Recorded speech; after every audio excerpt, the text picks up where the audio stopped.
game, it seemed to me, had to do with the defender. Why don't we take a look at that play that resulted in the final goal and Italy's victory in the World Cup? We can take it from a couple of angles. All right, you're a defender. What would you have done here?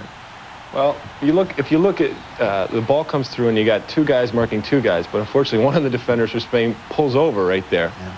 And that leaves Baggio wide open. Now watch the defender come in here to the post and almost get it. I think he had plenty of time and space to get it and just misjudged his tackle there, his slide. Let's look again. Should he have had it?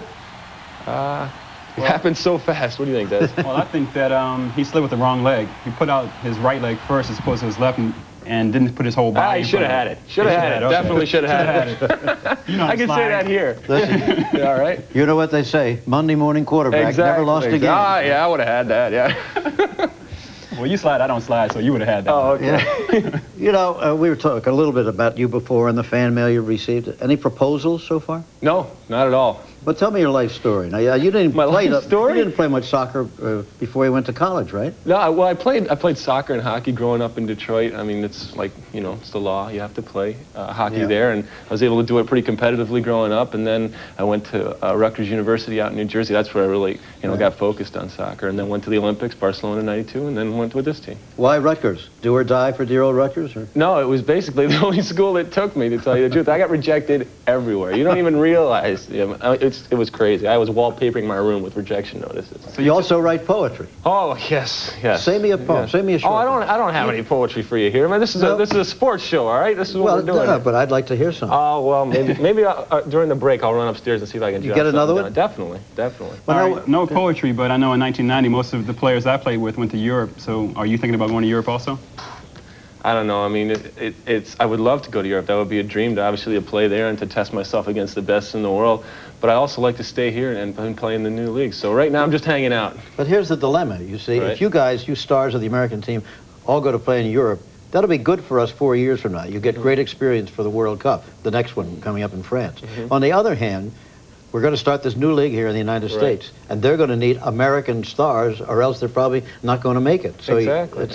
And tough decision. I'm a professional athlete, so I have to make a living, and they have to make it, you know, worth our while to stay here. But I definitely would love to be start of something in terms of soccer and the future of soccer. It's a catch-22 because if they do stay, you can still get the type of money possibly to play here in the pro league here. What they're saying right now. So if you do stay, you make a lot of money here as well as making money in Europe. I have to do this. What's that? Okay, go ahead. It's real. To do this. It's real. Wow. You guys are styling everywhere here. You got people make up all this stuff. It's beautiful. We have a lot more stuff to come here. But right now we're going to take a little break, calm ourselves down, and then return.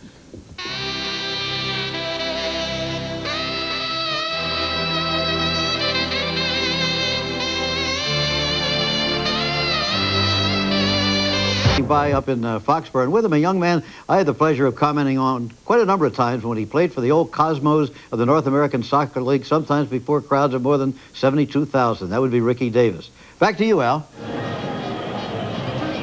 All right, Jim, and a big crowd will be back at Giant Stadium Wednesday, as what happened moments ago at Foxborough Stadium was that the value of those tickets to be played in the semifinal at Giant Stadium Wednesday went up a lot because the Forza Italia have come to show themselves as a highly supportive group. I would say, Rick, of the 55,000 or so who are here today, 50,000 were from Italy, and they are joyous now. Al, they are celebrating in a huge way. Of course, they have such high expectations of their team.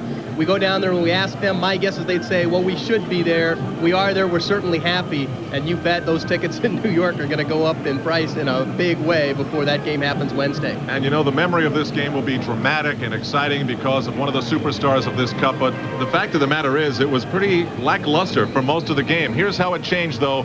Here's the star, Roberto Baggio. Well, Roberto Baggio doing exactly what has needed to be done by the Italian team. Not having a great tournament as a team as a whole, but Signori plays him a marvelous ball, whereas Italy had been defending so much of the second half. Baggio goes one-on-one with goalkeeper Zubizarreta, dances around him, and now with an empty net to shoot at, although from a difficult angle, and a Spanish defender running back, he still puts it into the net, and no question about it, that man may be the second happiest person as a part of the Italian delegation. Now, it's not always fair, but that Spanish defender was Abelardo, who played an extremely solid game for his team. Alexei Lalas and Desmond Armstrong were bouncing it back and forth. Should he or should he not have made the stop on the line? He was certainly in position to do it. Well, he was getting back as best he could. I think part of the problem is he'd gone up and down the field the entire game. Maybe the legs weren't there where he could have gotten back before. Desmond and Alexei both, of course, speculating on whether he should have slid with his right foot out or his left foot. Left foot maybe giving him a little bit more time to get the ball before it goes into the net. But I think both of those guys would admit when you're down there running back and you're dead tired, you do whatever you can, and it isn't always the right decision. Well, we attempted to speak with the multi-millionaire of the Buddhist faith, the hero of this game, Roberto Baggio, and one of the things we were going to talk to him, he politely declined, was about the fitness of this Italian team, because at the moment he scored, as you said minutes before that, it didn't look as though Italy had much more to give, that they have left behind what they came with to the United States in these matches that have taken so much out of them. What will they have left? As I see it, Al, I think what's happened is that the Italian team is slowly but surely wearing themselves out in this tournament. What you would like to see have happen is to have them go ahead and build and develop and continue to grow and play better. This game wasn't a good game for them, but they're starting to duplicate the efforts of the Argentinian team back in 1990, where they made it all the way to the final. Maybe that will be Italy's fate by waltzing through this without ever having played well, but they're going to have to do that if they're going to end up winning this World Cup. Yeah, in the history of this event, it's Germany, it's Brazil, it's Italy in terms of winning the World Cup. They've won 3. This is the 7th time they've been to the semifinals, and they will wait to see who wins over Bulgaria and Germany tomorrow, with the big showdown coming for them Wednesday at the Meadowlands. Both of those games on ESPN.